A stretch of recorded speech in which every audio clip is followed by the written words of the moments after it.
ಕನಕಪುರ ಮಾಜಿ ಮುಖ್ಯಮಂತ್ರಿ ಎಚ್.ಡಿ. ಕುಮಾರಸ್ವಾಮಿಯವರ ಹೇಳಿಕೆ ನೋಡುತ್ತಿದ್ದರೆ ಅವರಿಗೆ ಆದಷ್ಟು ಬೇಗ ಹುಚ್ಚಾಸ್ಪತ್ರೆಯಲ್ಲಿ ಚಿಕಿತ್ಸೆ ಕೊಡಿಸಬೇಕು ಎಂದು ಉಪಮುಖ್ಯಮಂತ್ರಿ ಡಿ.ಕೆ. ಶಿವಕುಮಾರ್ ವಾಗ್ದಾಳಿ ನಡೆಸಿದ್ದಾರೆ. ಕನಕಪುರ ನಗರದ ತಮ್ಮ ನಿವಾಸದಲ್ಲಿ ಸಾರ್ವಜನಿಕರ ಅಹವಾಲು ಸ್ವೀಕರಿಸಿ ಮಾಧ್ಯಮ ಪ್ರತಿನಿಧಿಗಳ ಪ್ರಶ್ನೆಗೆ ಪ್ರತಿಕ್ರಿಯಿಸಿ ಅವರು ಮಾತನಾಡಿದರು. ಎಸ್. ಎಂ. ಕೃಷ್ಣರವರ ಅಳಿಯ ಸಿದ್ಧಾರ್ಥರವರ ಸಾವಿಗೆ ಕಾರಣ ಯಾರು ಎಂದು ನಿಮ್ಮ ವಿರುದ್ಧ ಕುಮಾರಸ್ವಾಮಿ ಆರೋಪ ಮಾಡಿದ್ದಾರೆ ಎಂದು ಮಾಧ್ಯಮಗಳು ಕೇಳಿದಾಗ, ನಾನು ಅವರ ತಂದೆ ವಿರುದ್ಧ 1985ರಲ್ಲಿ ಚುನಾವಣೆಯಲ್ಲಿ ಸ್ಪರ್ಧೆ ಮಾಡಿದ್ದೆ. ಬಂಗಾರಪ್ಪನವರ ಸಂಪುಟದಲ್ಲಿ ಸಚಿವನಾಗಿದ್ದೆ. ನನ್ನ ಹಾಗೂ ಎಸ್. ಎಂ. ಕೃಷ್ಣರವರ ನಡುವಣ ಸಂಬಂಧ ಏನು ಎಂದು ಕುಮಾರಸ್ವಾಮಿಯವರಿಗೆ ಏನು ಗೊತ್ತಿದೆ? ಅವರಿಗೆ ಹುಚ್ಚು ಹಿಡಿದಿದೆ. ಅವರಿಗೆ ಸೂಕ್ತ ಚಿಕಿತ್ಸೆ ಕೊಡಿಸಿ ಎಂದು ಅವರ ಪಕ್ಷದವರಿಗೆ, ನಾಯಕರಿಗೆ, ಹಿತೈಷಿಗಳಿಗೆ ಹೇಳೋಣ ಎಂದು ತಿಳಿಸಿದರು.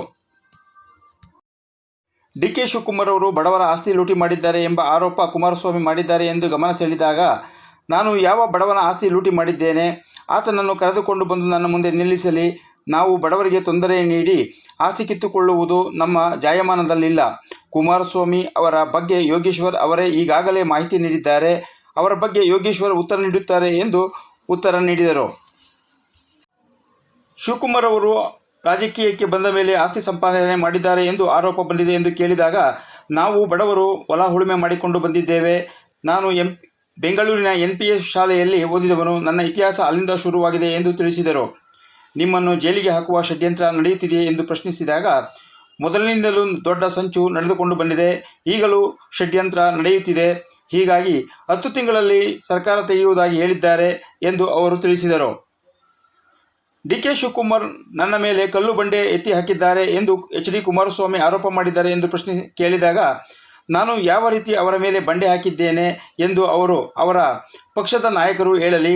ಅವರ ಮಾತುಗಳನ್ನು ಕೇಳುತ್ತಿದ್ದರೆ ಅವರಿಗೆ ಚಿಕಿತ್ಸೆ ಕೊಡಿಸುವುದು ಉತ್ತಮ ಎಂದು ತಮ್ಮ ಅಭಿಪ್ರಾಯವನ್ನು ಡಿ.ಕೆ. ಶಿವಕುಮಾರ್ ವ್ಯಕ್ತಪಡಿಸಿದರು. ಸಿಎಂ ಸಿದ್ದರಾಮಯ್ಯ ಉತ್ತರ ನೀಡದೆ ರಣಹೇಡಿಯಂತೆ ಕದ್ದು ಓಡಿ ಹೋಗುತ್ತಿದ್ದಾರೆ ಎಂದು ವಿಜಯೇಂದ್ರ ಆರೋಪ ಮಾಡಿದ್ದಾರೆ ಎಂದು ಕೇಳಿದಾಗ, ಹೇಡಿ ಯಾರು ಎಂಬುದನ್ನು ಸದನದಲ್ಲಿ ಬಂದು ಮಾತನಾಡಲಿ ಎಂದು ಉತ್ತರಿಸಿದರು.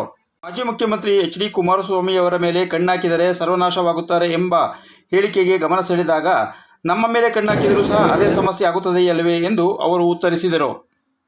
ಈ ಸಂದರ್ಭದಲ್ಲಿ ವಿಧಾನ ಪರಿಷತ್ ಸದಸ್ಯ ಎಸ್. ರವಿ, ಕಾಂಗ್ರೆಸ್ ಮುಖಂಡ H. K. Srikantu, S. S. Shankar, BDC ಬ್ಯಾಂಕಿನ ಅಧ್ಯಕ್ಷರಾದ ಎಂ.ಡಿ. ವಿಜಯದೇವ್ ಸೇರಿದಂತೆ ಎಲ್ಲ ಜಿಲ್ಲಾ ಹಾಗೂ ತಾಲೂಕು ಮಟ್ಟದ ಅಧಿಕಾರಿಗಳು ಹಾಗೂ ತಾಲೂಕಿನ ಎಲ್ಲ ಕಾಂಗ್ರೆಸ್ ಮುಖಂಡರು ಉಪಸ್ಥಿತರಿದ್ದರು.